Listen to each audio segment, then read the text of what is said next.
Megamind, the blue-skinned, self-proclaimed villain with a flair for theatrics. The Incredibles, the ultimate superhero family balancing crime fighting with everyday life. They are two of the most iconic animated stories of our time. On the surface, they seem worlds apart. One is a tale of redemption, the other of unity, but both offer unforgettable characters and thrilling adventures. Their appeal lies in their depth, exploring themes of identity, purpose, family, and individuality. The characters are complex and human, making a potential crossover intriguing.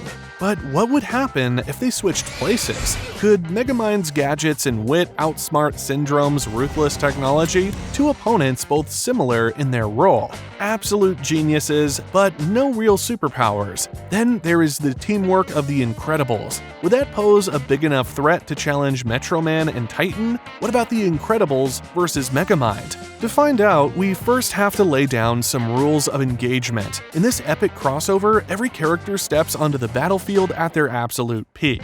So, no out-of-shape Bob Parr that we saw in the first movie. Also, no Megamind 2 stuff. That movie does not exist. But that's not all. We're laying down a few key rules of engagement to make things interesting. For example, in his world, Megamind is used to losing on purpose. He's programmed himself to put on a show, letting Metroman win every time. But in this scenario, there are way less theatrics. He's not playing for laughs, he's playing to win. The stakes are higher, the dynamics are different, and every battle will push these heroes and villains to their limits. Let's break down their abilities and what makes them formidable opponents, as well as the other factors in play. At first glance, Megamind may not seem like a formidable opponent. He doesn't have superhuman strength, a powerful suit, or world-ending abilities, but his unmatched genius for crafting gadgets and adapting technology will make him unpredictable in battle. He can quickly engineer countermeasures for any opponent's abilities. He holds sharp intellect and a deep understanding of human and villainous behavior. He knows how to exploit egos, outwit opponents, and turn their strengths and weaknesses. Beneath his flamboyant exterior lies a fierce determination to prove himself, not just to others, but to himself. His first opponent, Syndrome, retains his technological prowess and zero-point energy inventions, and is driven by an obsession to prove his superiority over traditional superheroes. His advanced technology, including zero-point energy gauntlets and various other gadgets, such as his rocket boots, make him a formidable opponent capable of handling high-stakes situations. For this confrontation, Syndrome will be deploying both the Omnid Droid V8 and V9, an alternative version meticulously crafted based on the previous version. Not every villain gets the spotlight. While the Underminer and Screenslaver aren't the most formidable foes in their respective universes, they each bring unique challenges that catch heroes off guard. The Underminer, with his subterranean tactics, creates chaos from below, making him a formidable underground adversary. Similarly, Screenslaver uses hypnosis to control his victims, adding a psychological layer to his disruptions. They aren't all-powerful masterminds like Syndrome or Titan. Instead, they thrive on disruption and chaos, making them thorn-in-the-side antagonists who punch above their weight. They represent the classic small-time troublemakers who can still pose significant threats with their unpredictable methods. The Incredibles are a different story. They thrive on discipline, teamwork, and adaptability. Each member brings their own unique powers to the table, but it's their unbreakable family bond that makes them unstoppable. In this universe, they are all at their peak strength. The Incredibles. Mr. Incredible's immense strength is nearly unstoppable. His durability allows him to endure any environment. Over the years, he has evolved into a master strategist and finally understood that his family isn't just his support, they are his greatest asset. He no longer works alone, recognizing the strength in their unity. Elastigirl's elasticity is at its most refined, allowing her to hold stretched forms effortlessly, perfect for restraining foes or enduring massive weights. She has become more trusting and less protective of her children, though, like all mothers, she remains constantly worried. Her agility and wit make her a formidable leader, keeping her family alive against impossible odds. Violet's force fields are an interesting dynamic that comes to play into battles. They can make or break fights. Dash's speed is at its peak, allowing him to make precise turns and maneuver at high velocities. Jack's vast array of powers, while still chaotic, is at its most stable, ensuring he doesn't lose control. His abilities such as laser vision and teleportation make him an unpredictable yet devastating force. His seemingly endless array of powers makes him a trump card, but his unpredictability is both a blessing and a curse. Then of course, their opponents. Metroman has his super strength, speed, flight, and invulnerability at his peak. And Titan's raw physicality allows him to wreak havoc on a massive scale, easily overpowering most opponents. His arrogance and lack of control make him volatile, turning every fight into a chaotic whirlwind of destruction. Now, the stage is set for a clash of titans. Megamind and his unpredictable arsenal bring creativity and cunning into play, while the Incredibles rely on their impeccable teamwork and versatility. I think the Incredibles will have a lot more trouble with Megamind's opponents. I don't think they even have the skills to put up with them. But first, let's see how Megamind would put up with the Omnid Droids. His first opponent, the initial Omnid Droid, it is no ordinary machine. Built with adaptive learning capabilities, it quickly evolves during battles, analyzing its opponent's strategies, movements, and weaknesses to adjust its behavior. For someone like Megamind who thrives on outsmarting his foes with gadgets and improvisation, this fight presents a unique challenge. Here's how I think the battle would play out and why it would push Megamind to his limits. At the start of the battle, Megamind's quirky gadgets and quick thinking would give him the upper hand. He'd likely deploy a mix of holographic decoys, freeze rays, and EMP blasts, overwhelming the Omnid Droid with a barrage of distractions and attacks. In typical Megamind fashion, his strategy wouldn't be straightforward. He'd rely on misdirection and theatrics to keep the Omnid Droid guessing, using unpredictable movements and clever traps to chip away at its defenses. For example, he might lead the Omnid Droid into a confined space, forcing it to maneuver awkwardly, or trick it into stepping onto a disguised trap. His gadgets would be designed to exploit the Omnid Droid's reliance on brute force, but brute force won't work as the Omnid Droid is effectively resistant to any physical blows. At this stage, Megamind's creative problem-solving would shine. Unlike traditional heroes who rely on physical strength, Megamind would treat the fight like a puzzle to solve. He wouldn't try to overpower the Omnid Droid, but outsmart it through clever tactics. In this stage, the advanced Omnid Droid's adaptability would quickly become apparent. It wouldn't fall for the same trick twice. If Megamind's freeze ray worked once, the Omnid Droid would adjust its internal temperature sensors to render the device ineffective. If the EMP blast temporarily disabled its systems, it would reroute its power supply to prevent another shutdown. This is where the fight would take a drastic turn. Megamind's usual bag of tricks would start to fail. The Omnid Droid would predict his moves, countering his gadgets before they could be deployed effectively. Megamind, who is used to his opponents underestimating him, would find himself on the defensive. For example, his holographic decoys would be ignored once the Omnid Droid identified the real Megamind through heat signatures. His grappling hooks and traps would be avoided as the Omnid Droid mapped the terrain in real time. His drones would be countered by targeted anti-air projectiles. The more Megamind tried to adapt, the faster the Omnid Droid would evolve. The machine's relentless pursuit and adaptability would force him into a corner, making him question his ability to outthink it. This fight would push Megamind to confront a personal challenge: self-doubt. He has always been defined by his belief in his superior intellect. He thrives on being the smartest person in the room, but against an opponent that learns and adapts at an inhuman speed, his confidence would waver. The Omnid Droid isn't an egotistical villain who can be manipulated. It's a machine, cold and calculating, immune to Megamind's usual psychological tactics. For someone who relies heavily on exploiting his opponent's egos, this would feel like a game where the rules kept changing faster than he can keep up. At this point, Megamind would have two choices. 1. Stick to his usual methods and hope for a lucky break.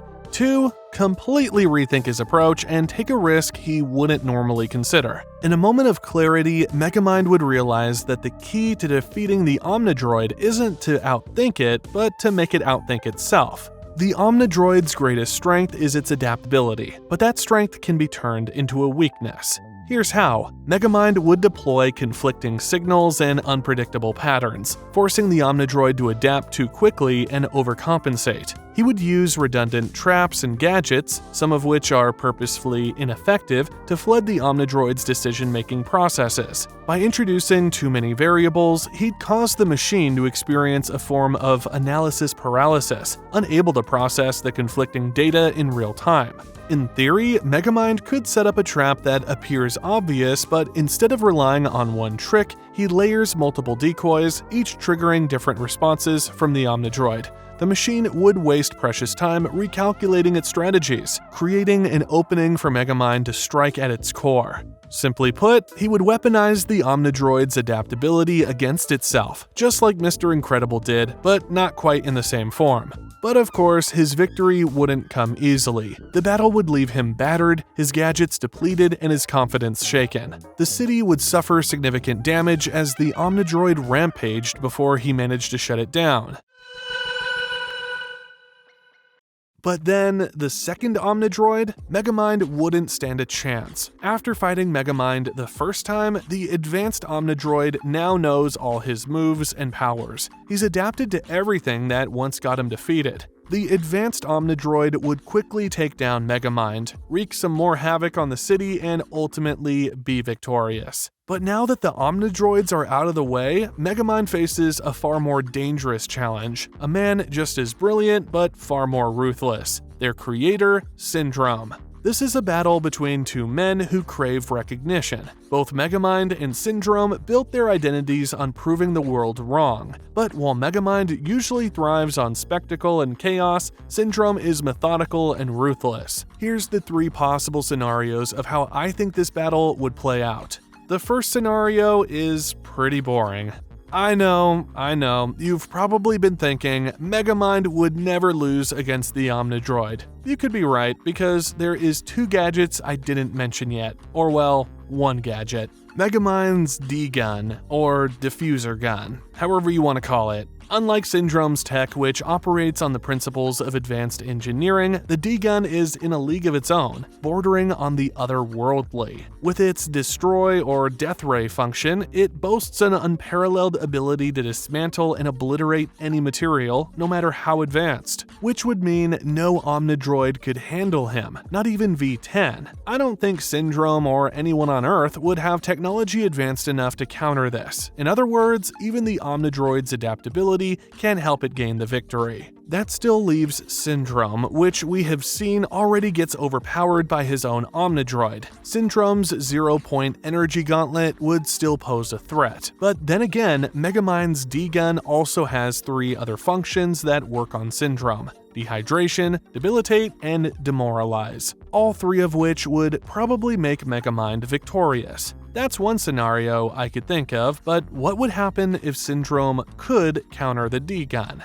If Syndrome had the possibility to counter Megamind's D-Gun, it would become an even more interesting fight. Both have the ability to fly, Syndrome using his boots, Megamind with his jetpack. Syndrome has the Omnid Droids, Megamind has his Megamind and Brainbots, both of which would be an interesting clash to see. But I still think Megamind has the advantage, where Syndrome has his 0-point energy gauntlets, Megamind has holographic technology, which simply seems more advanced. Syndrome's tech is more realistic, which still leaves him at a disadvantage. Surely, Megamind would find a way to counter Syndrome's tech. If Syndrome does immobilize Megamind before he can counter Syndrome, that would give him a fair shot at victory. Then again, it's probably another victory for Megamind. That still leaves a 3rd scenario I talked about before. In this scenario, Syndrome's tech actually is a match for Megamind's tech, meaning they counter each other at every turn. Megamind uses holographic decoys to confuse Syndrome. Syndrome deploys drones to disable the decoys. Syndrome traps Megamind in 0-point energy fields. Megamind breaks free using clever distractions. Megamind counters Syndrome's gadgets with quick improvisation, but Syndrome adapts just as fast. Back and forth it goes, a battle of brains. They'll destroy the city and everything around them, and the victor will ultimately be decided by the D-Gun yet again.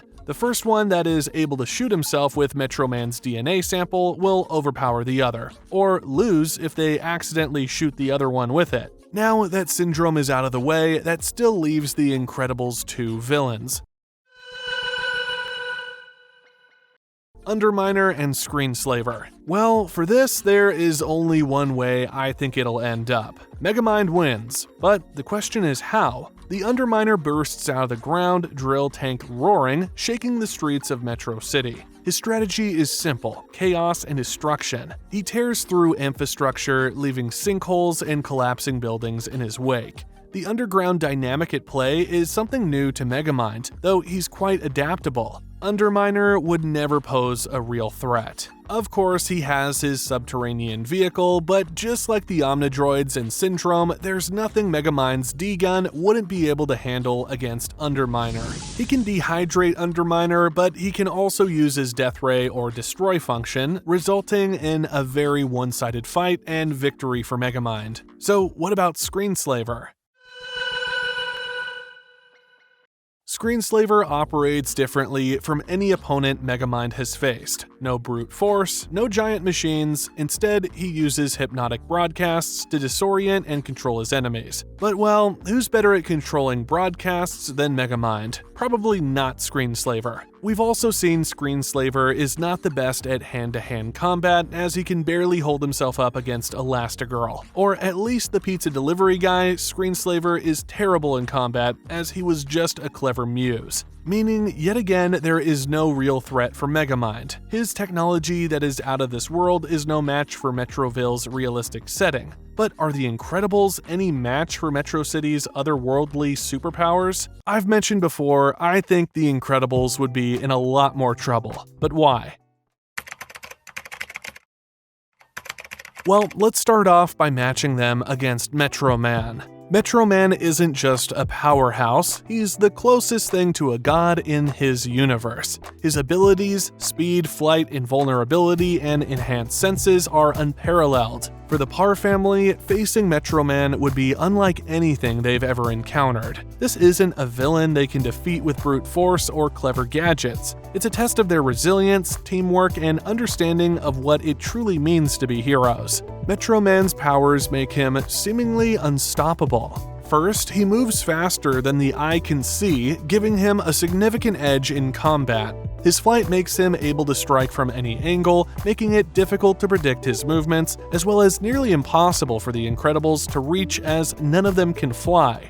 And since no physical attack can harm him, bullets, missiles, and even superpowered punches are ineffective. For the Incredibles, this presents a massive challenge. They've faced powerful foes before, but none with Metroman's combination of power and intelligence. However, Metroman's greatest weakness isn't physical, it's psychological. As seen in Megamind, he experiences an existential crisis, questioning the purpose of being a hero in a world that no longer needs saving. His desire for freedom and self-discovery makes him vulnerable, not to physical attacks, but to emotional conflict. This battle wouldn't be about defeating Metroman, it would be about convincing him that the Incredibles aren't villains, which leaves me to scenario 1. In one possible outcome, the Parr family does everything they can to stop Metroman, but ultimately fail. Bob's super strength, Dash's speed, Violet's force fields, and Helen's flexibility would allow them to hold their own for a while, but none of their attacks would faze Metroman. He would simply shrug off their blows, using his speed and flight to stay one step ahead. Over time, the family would become exhausted. Metroman's immortality and near-infinite stamina would outlast even their best efforts. In the end, the Parrs would be defeated or forced to retreat, recognizing that they can't defeat him through conventional means. This outcome emphasizes the difference between strength and wisdom. The Incredibles are powerful, but Metroman is on a completely different level. Another possibility is that Metroman pretends to be defeated, just as he did in his original battle with Megamind. The Parr family, recognizing that they can't overpower him, might use their ingenuity to recreate the copper weakness story. For example, Violet creates a massive force field lined with copper, trapping Metroman inside. Dash moves at high speed to scatter copper dust into the air, creating an environment that appears toxic to him. Helen and Bob coordinate their attacks to weaken his defenses. Seeing their strategy unfold, Metroman might decide to play along. He could feign weakness, pretending that the copper is sapping his powers. Once defeated, Metroman would vanish, just as he did before. But then again, that would be boring, and like stated in the rules of engagement, he should be in it to win it, meaning Metroman would be victorious. Then, what about Titan? Titan is a reckless powerhouse, wreaking havoc across the city with no regard for human life. He doesn't care who gets hurt. For the Incredibles, this battle will push them to their absolute limits, forcing them to use every trick they've learned, and rely on their greatest wild card, Jack-Jack. Titan would tear through the city, hurling cars and leveling buildings in a display of unchecked power. I mean, that man can lift skyscrapers. The Incredibles arrive on the scene, spreading out to minimize civilian casualties and assess the situation. But there's no point. Titan's reckless rage gives him a relentless energy that the Incredibles struggle to counter. Every hit they land, Titan shrugs it off and retaliates with even more force. Dash could try to intervene using his super speed to create distractions and force Titan to split his focus, but Titan's lack of concern for collateral damage makes it nearly impossible to predict his next move. He throws debris randomly, forcing Dash to dodge constantly without getting close enough to strike. Helen could stretch into the fray, wrapping around Titan's arms to hold him back. But Titan's raw strength is overwhelming. He would just pull free, slamming her into a building and sending shockwaves through the streets. Violet could play around with force fields trying to contain the destruction, but Titan's relentless attacks cause the barriers to crack and weaken. And sadly, nope, not even Jack-Jack could do anything. Titan is simply too powerful. Just like Metroman, he can fly, has laser eyes, and will be victorious without the D-gun Megamind has. Just like how Megamind would dominate in the Incredibles universe, the Incredibles would get dominated in Megamind's universe. But now that we've seen the villains swapped, what would happen if our heroes battled? That's right, the Incredibles versus Megamind. The ultimate battle of minds versus powers, unpredictability versus precision, and charisma versus teamwork. Here's what I think. I mean, let's be real here. If the Incredibles can't defeat any of Megamind's villains, they won't be able to defeat Megamind himself. Though Megamind is similar to Syndrome, not having any superpowers and mostly relying on technology, he's simply too advanced. Holograms, brain bots, invisible car, giant death robot? Alright, those might make for an interesting fight, but the D-gun? That's game over. Now, there's only one way for the Incredibles to overpower Megamind, or any of Megamind's villains, and that is through the means of Edna Mode. Perhaps she is a match for Megamind's technological advancements, but then again, she doesn't seem to have anything like that D-gun Megamind has, which means we can only create a fitting conclusion by creating a tier list. Now, I've shamelessly created a lot of hypothetical situations. You might be agreeing to some, disagreeing with some, or brewing with anger. If that's the case, please share all your thoughts in the comments down below. You think these would have played out, or any details I've missed. Let me know what mistakes you think I've made. As for the tier list, it's pretty obvious. I would place Megamind in the S tier. He's an unstoppable beast and would win pretty much any fight. Yep, even those Omnid Droids I said he would lose against. He just didn't have his D-gun yet. In the A tier, I would place Titan and Metroman, both seemingly invincible powerhouses in a class of their own. No superhero from the Incredibles universe would be a match for them. In the D tier, I would place the Incredibles family without Jack-Jack. They're good, all have their own superpowers, strive when working as a team, yet they still can be defeated quite easily. In the E tier, I would place Jack Jack. Seemingly has an unstoppable array of powers, but still has a lot to learn. Then there is one superhero left that hasn't been talked about today. He's in the F tier. So yeah, the F tier consists of one person, Frozone. He couldn't find his super suit and subsequently had to miss every battle. Poor guy. In the end, it's not about who's stronger or smarter, it's about who's willing to grow and change, and that's what makes this crossover battle truly epic. If you enjoyed this video, don't forget to like, subscribe, and hit the bell icon to be notified when we upload more content. It's been fun trying out this new format, so let me know if you'd like to see more of these. If so, what superheroes or villains would you like to see swapped next?